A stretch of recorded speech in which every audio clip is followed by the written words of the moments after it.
In tonight's headlines, Article 23 bill goes through further scrutiny as lawmakers raise questions about economic sabotage. The nation's top political advisory body concludes its annual session in Beijing, focusing on the Chinese path to modernization. And defending champion Max Verstappen win the Saudi Grand Prix in Jeddah.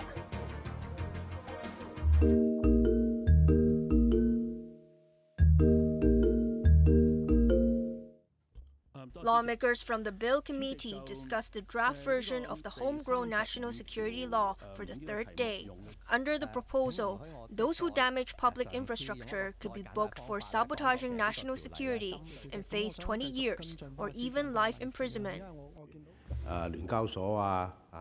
Lawmaker Jeffrey Lam suggested any harm to public financial institutions, such as Hong Kong Exchanges and Clearings Office, should be considered a crime under the new bill.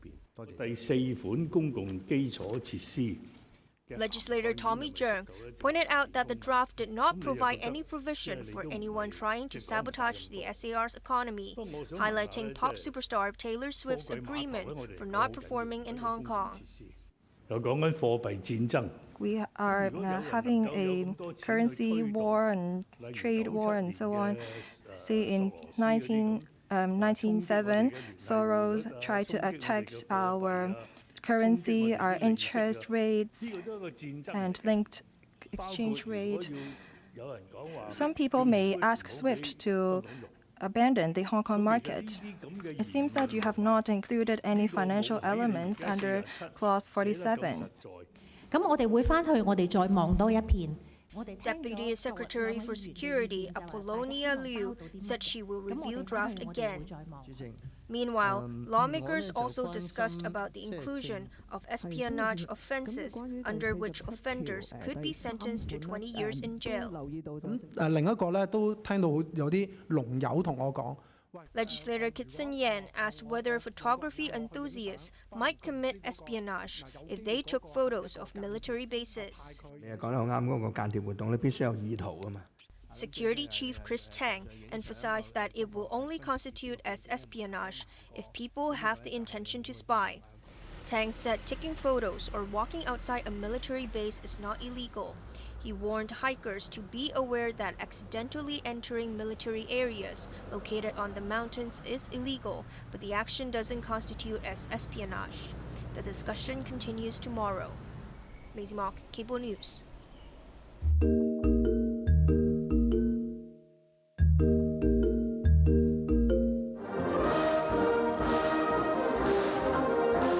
Thousands of delegates clapped and welcomed President Xi Jinping, Premier Li Qiang, and other top leaders into the Great Hall of the People in Beijing for the country's biggest political gathering of the year. Former Chief Executive Leung Chun-ying, who is the Vice Chairman of the National Committee of the Chinese People's Political Consultative Conference, was among those welcomed during the applause. On the last day of the annual gathering of the nation's top political advisory body, proposals were approved, and the work done by the legislature in the past year was reviewed. Wang Huning, chairman of the committee, urged his colleagues to focus on the important task of promoting Chinese modernization by offering high-quality suggestions. National political advisors were told to do research, collect opinions, and negotiate to help the central government formulate important policies that are effective. Wang urged political advisors to formulate work proposals by bearing in mind Xi's speech on Chinese modernization, and said only unwavering determination to follow China Communist Party leadership will allow Chinese modernization to have a bright future and prosper. He added CPPCC members have to unite Chinese citizens, as Chinese-style modernization is a collective task to be carried out by all people. CPPCC member Zheng Jingyi said Wang's speech is a reminder that policy advisors should raise their own abilities, hold a higher standard when vetting new proposals, and have more conversations with people from different sectors. Maisie Mock, Cable News.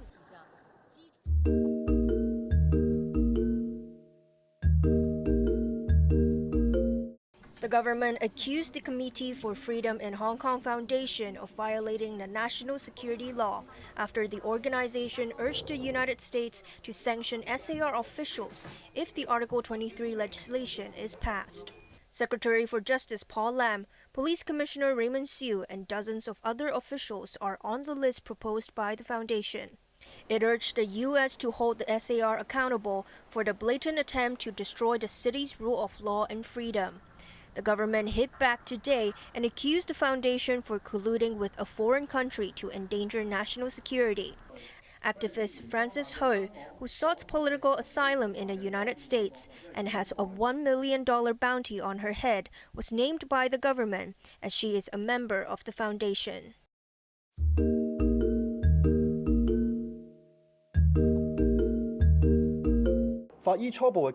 Police did not find any birth records for 2 infant boys after their bodies were discovered in glass jars in a Twin Moon flat. A preliminary autopsy found both victims to be between 24 and 30 weeks old, but the cause and time of death is yet to be determined. The liquid in which the bodies were kept is also undergoing tests. The suspected parents, a 24-year-old man and a 22-year-old woman, who are the tenants of the flat, were arrested yesterday. They remain in custody and face 2 counts of prevention of lawful burial. Both will appear at Fanling Magistracy tomorrow. A cleaner who was sent to the flat made the horrifying discovery on Friday.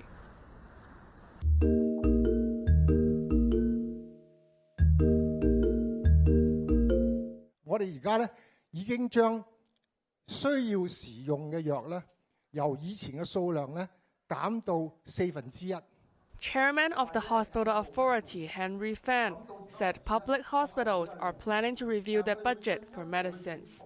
Currently, prescriptions of up to 16 weeks are given to patients at hospitals and outpatient clinics. We have been spending over $9.6 billion on providing medicines, Fan said. That makes up 10% of our total expenditure. And in many cases, patients don't need that much medication.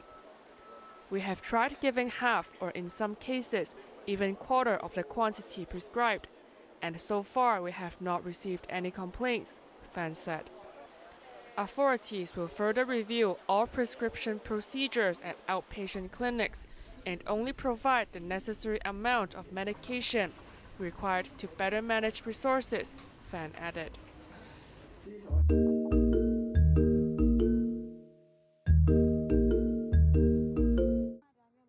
Parents in the Kaduna state of Nigeria waited anxiously to hear any news concerning the recovery of 287 children abducted from a primary school.